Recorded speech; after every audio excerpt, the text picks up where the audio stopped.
देश न्यूज में आपका स्वागत है। मैं हूं आपके साथ धर्मिष्ठा और आप देख रहे हैं हमारा खास कार्यक्रम शिक्षा का माफिया तंत्र। जोखिम भरा घर से स्कूल तक का सफर, बच्चों की जिंदगी से हो रहा है खिलवाड़।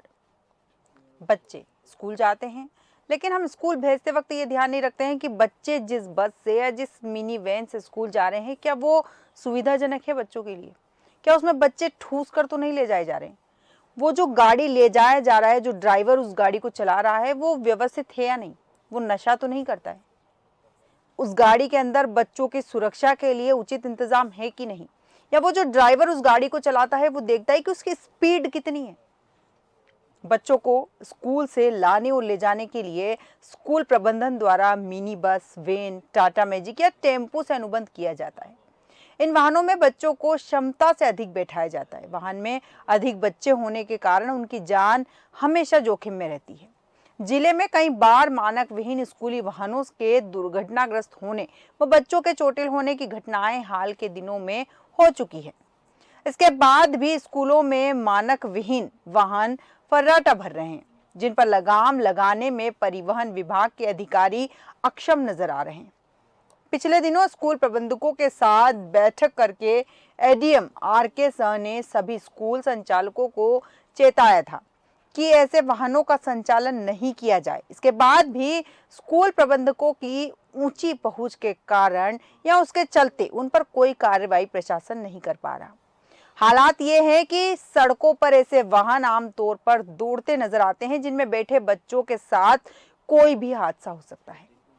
अधिकांश स्कूलों के संचालित इन वाहनों में बच्चों को लापरवाही से बिठाया जाता है। वैन और टाटा मैजिक में तो चालक की सीट पर ही 4-5 बच्चे बिठाए जाते हैं। इन वाहनों में बच्चों की सुरक्षा के कोई इंतजाम नहीं है। कई स्कूलों में संबंध वैन संचालकों ने भी एलपीजी की किट लगवा रखी है। इसके चलते भी कभी भी गंभीर हादसा हो सकता है। वाहनों में भी मानकों का ख्याल नहीं रखा जाता। अधिकांश वाहनों में न फर्स्ट एड किट है और न ही अग्निशमन उपकरण है। इस विषय पर विस्तार चर्चा के लिए हमारे एडिटर सूरज पाठक जी हमारे साथ जुड़ चुके हैं। सूरज जी, हम चर्चा कर रहे हैं आज उस बात पर हम चर्चा कर रहे हैं यहाँ पर, जहाँ बच्चों को हम स्कूल से घर तक भेजते हैं या घर से स्कूल तक बच्चों को लाने ले जाने का काम करती है जो गाड़ियां, उन गाड़ियों में लगातार लापरवाही देखने को मिल रही है। क्षमता से अधिक बच्चों को बिठा लिया जाता है। कई बार ड्राइवर की सीट पर 4-5 बच्चे बैठे हुए मिलते हैं और कई वाहनों की परिस्थिति ऐसी है कि वहां ना फर्स्ट एड किट है और ना ही अग्निशमन के कोई उपकरण है।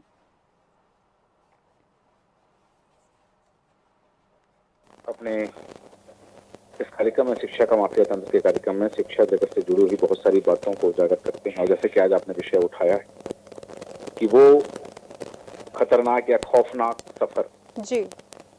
बच्चे जब स्कूल के लिए घर से निकलते हैं तो माता पिता अभिभावक के मन में एक उम्मीद होती है कि बच्चा स्कूल जा रहा है, विद्यालय जा रहा है, शिक्षा ग्रहण करने जा रहा है, अपना भविष्य संवारेगा और अपने भविष्य को संवारते हुए जो है वो शिक्षा ग्रहण करेगा। लेकिन घर से विद्यालय तक जाने का सफर और विद्यालय से घर तक आने का सफर, और इस सफर में बच्चा जितना सफर करता है, मैं इंग्लिश के सफर की बात कर रहा हूँ जी।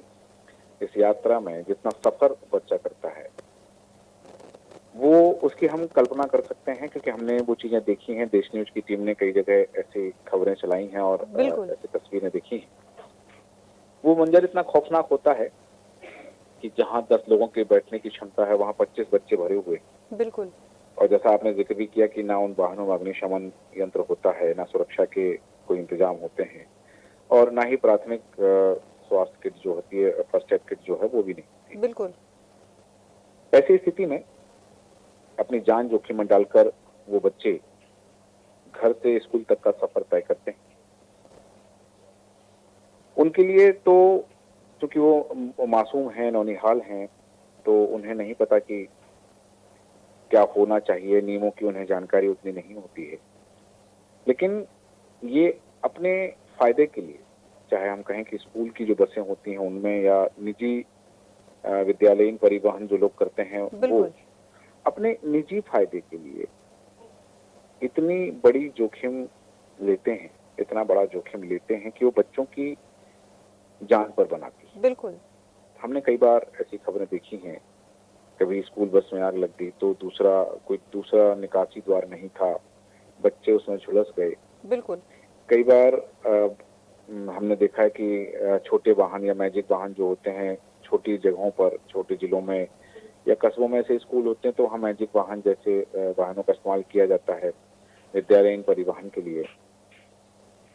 उनमें कोई सुरक्षा की जिम्मेदारी नहीं होती है। एक खबर तो आई थी कि जब चल रहा था, मध्य प्रदेश की ही खबर थी जी। कि बच्चे जा रहे थे और जो उस वाहन का गेट था वो लगा हुआ नहीं था, गेट खुल गया तो कुछ बच्चे चलते वाहन से नीचे गिर गए। बिल्कुल। इन चीजों के लिए परिवहन विभाग समय समय पर चेकिंग करता है, वो स्पॉट लगाता है, पॉइंट लगाता है कि स्कूली बसों को चेक किया जाता है। जी। लेकिन वो, यदि मैं कहूं कि वो सिर्फ एक खाना पूर्ति होती है तो अतिशयोक्ति नहीं होती। बिल्कुल। वह केवल एक अतिशय वो खाना पूर्ति ही होती है और वो खाना पूर्ति करते हुए चेकिंग की कार्रवाई कर लेते हैं। वास्तविक में होना ये चाहिए कि समय समय पर इन विद्यालयों में जाकर जो स्कूली बसें हैं, और स्कूल प्रबंधन को भी इस बात का ध्यान रखना चाहिए कि उन बसों का रखरखाव, उन बसों में जो ड्राइवर हैं, क्योंकि भोपाल की ही हमने जब एक पिछले दिनों एक खबर आई थी जी। कि एक मासूम बच्ची थी, 4 या 5 साल की बच्ची थी, वो ड्राइवर ने उसके साथ अश्लील हरकत कर दी थी। जी।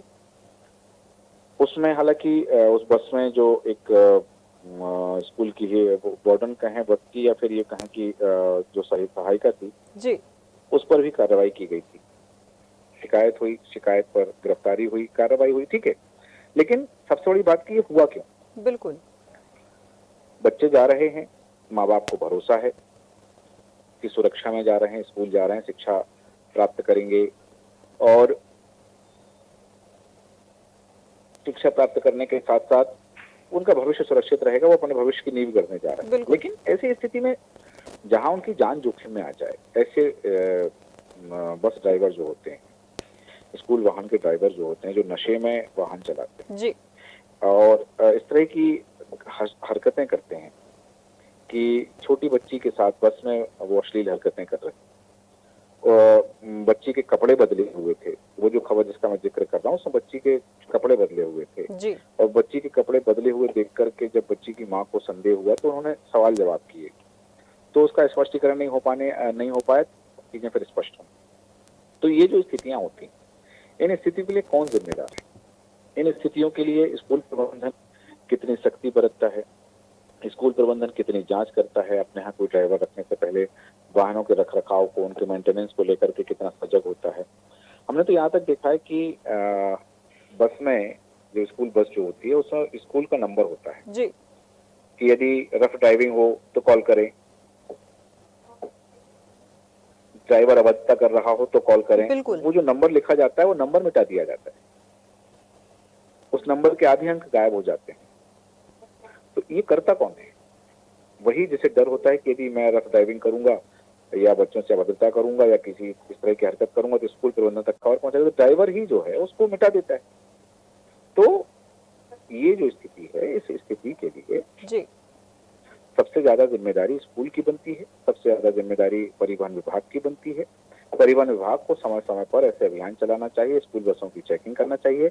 हमने देखा है कि जब कोई हादसा हो जाता है तो फिर सारी स्कूल बसों की चेकिंग होती है। बिल्कुल। वो एक या 2 दिन चलती है और खाना पूर्ति करके फिर पुराने ढर्रे पे सब कुछ वापस लौट आता है। बिल्कुल।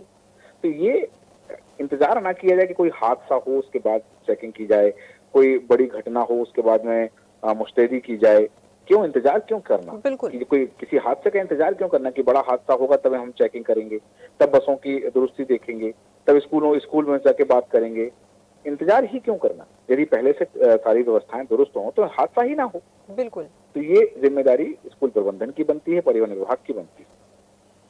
जी धर्मेश। बिल्कुल सूरज जी, आपने सही कहा कि ये जिम्मेदारी स्कूल प्रबंधन की बनती है कि वो चेक करे प्रत्येक चीज। जैसा कि आपने कहा कि जब ऐसा कोई हादसा होता है, ऐसी कोई घटना हमारे सामने आती है, तो लगातार प्रशासन का जो अमला होता है वो कार्रवाई में लग जाता है और कई दिनों तक सारी बसों की चेकिंग की जाती है। और ये तब तक चलता है जब तक कि वो घटना खबरों में बनी रहती है। जैसे ही वो घटना खबरों से गायब हुई, उस वापस जो प्रशासन होता है, जो अधिकारी होता है, जिम्मेदारी अमला होता है, वो पुराने ढर्रे पर पुनः आ जाता है और फिर लापरवाही का आलम हमें देखने को मिलता है। सूरज जी, एक चीज और पूछना चाहूंगी आपसे मैं कि जब इन कर्मचारियों को रखा जाता है या जो वाहन सुनिश्चित किया जाता है बच्चों को लाने ले जाने के लिए, तो पहले उनकी चेकिंग होती होगी या फिर जो ड्राइवर रखा जाता है उसकी भी चेकिंग होती होगी कि वो नशा तो नहीं करता, या फिर उसका जो पिछला जो करियर था या फिर जो भी उसका बिहेवियर था वो कहीं आपराधिक प्रवृत्ति का, तो ये सारी चीजों की भी जांच होनी चाहिए, और जांच होती है तो उसके बावजूद इस तरह के मामले क्यों सामने आते हैं? देखिए धर्मेश, क्या होता है, स्कूल प्रबंधन जब स्कूल वाहन के लिए कोई ड्राइवर रखता है तो वो सोचता है कि कम से कम सैलरी में कोई ड्राइवर मिल जाए। जी। तो जो व्यक्ति नीडी होता है, जिसको जरूरत होती है बहुत ज्यादा इस तरह की जॉब की, वो अपनी बात अपना पक्ष रखे कि हाँ मैं नशा नहीं करता हूँ, मैं शरीफ आदमी हूँ। कोई भी आदमी क्यों जाके किसी को बताएगा कि मैं बदमाश हूँ, मुझे नौकरी पर रखो? बिल्कुल। ऐसे में कौन कोई क्यों किसी को नौकरी पर रखेगा?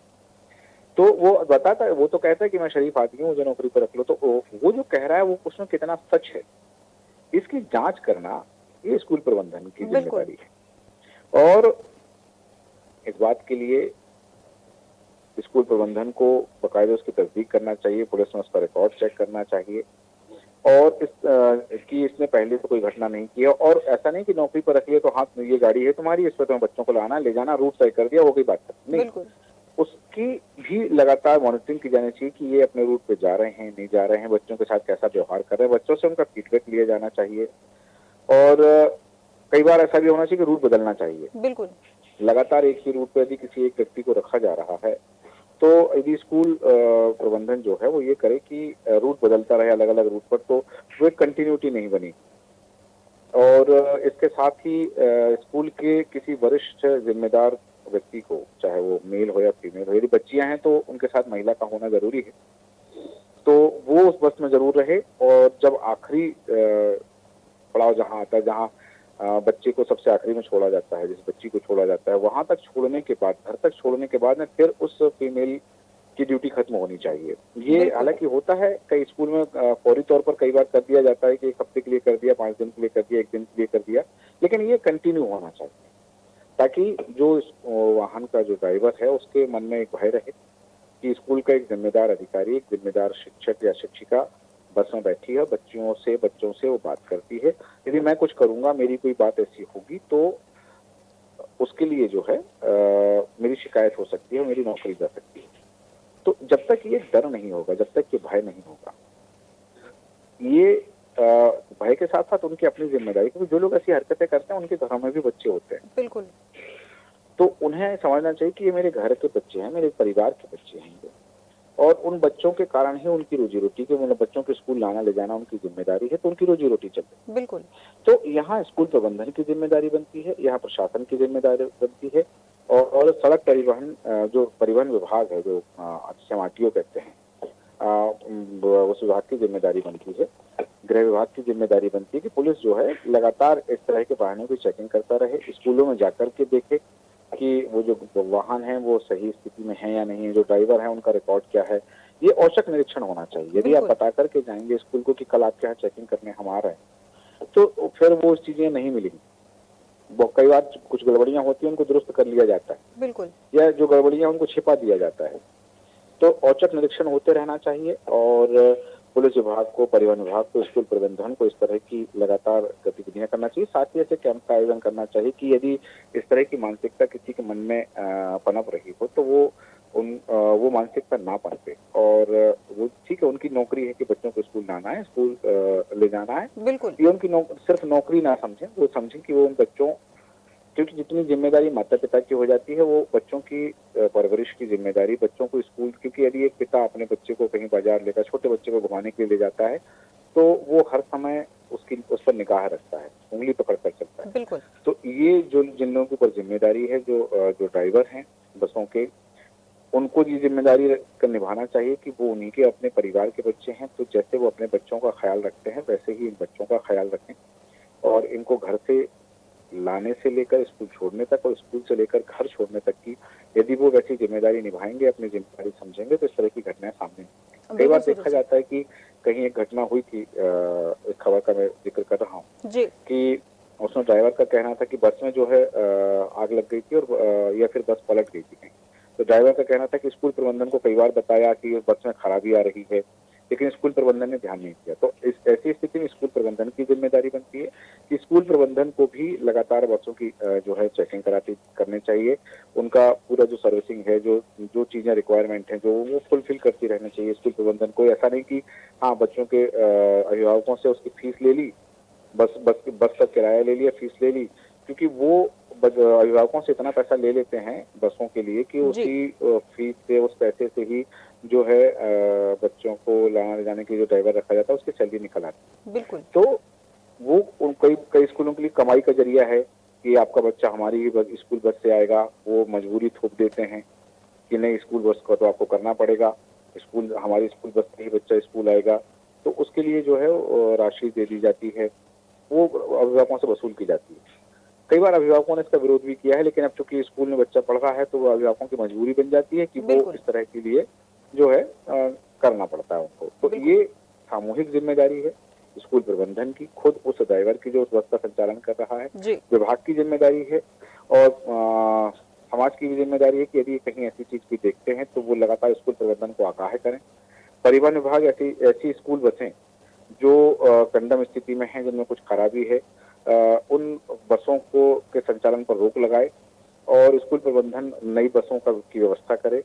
उसमें सारी व्यवस्थाएं हों, प्रवेश द्वार हो उसमें वैकल्पिक रूप से, साथ ही दूसरे प्रवेश द्वार के साथ, निर्गम द्वार के साथ में फर्स्ट एड की व्यवस्था उसमें हो, सुरक्षा के तमाम इंतजाम उसमें होना बहुत जरूरी है।